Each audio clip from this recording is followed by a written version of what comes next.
శాసనసభ సమావేశాల్లో 6వ రోజు ప్రశ్నోత్తరాల్లో ఇందిరమ్మ ఇళ్ల బడ్జెట్పై అధికార విపక్ష సభ్యుల మధ్య వాడివేడి చర్చ జరిగింది. నియోజకవర్గాల వారీగా ఇస్తామన్న ఇండ్లకు బడ్జెట్లో మంజూరు చేసిన నిధులు సరిపోవని బీఆర్ఎస్ ఎమ్మెల్యే పల్లా రాజేశ్వరరెడ్డి చెప్పారు.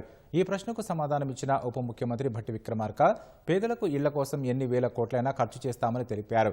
ఈ అంశంపై బడ్జెట్పై చర్చలో భాగంగా మంగళవారం రోజున ఇచ్చిన సమాధానం బీఆర్ఎస్ సభ్యులు వినకుండా బాయ్కాట్ చేసి వెళ్లిపోయారని విమర్శించారు.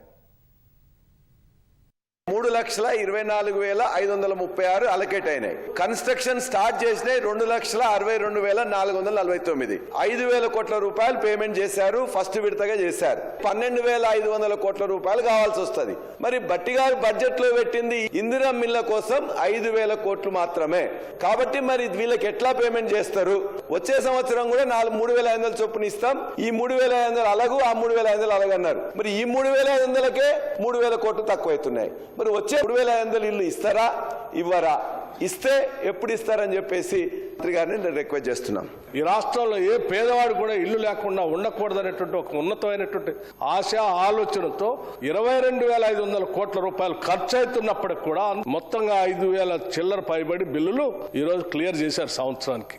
మొత్తంగా ఉరుకులు పెట్టిస్తే కూడా 5,500-6,000 కోట్లు దాటట్లేదు. కాబట్టి దాన్ని సరిపోయేంత పెట్టాం. ఇంకా పెరిగితే కూడా ఇంకొక దగ్గర నుంచి ఎక్కడి నుంచి అయినా అడ్జస్ట్ చేసి ఆ బిల్లులు ఇవ్వడానికి సిద్ధంగా ఉన్నామని చెప్పి నిన్న బడ్జెట్ సమావేశంలో రిప్లై చెప్పేటప్పుడు దురదృష్టవశాత్తు అధ్యక్ష మీరు వినటానికి సిద్ధంగా లేరు. బడ్జెట్ కాగితాలు నింపుతారు, చెవులో పూలా పెట్టుకుంటారు.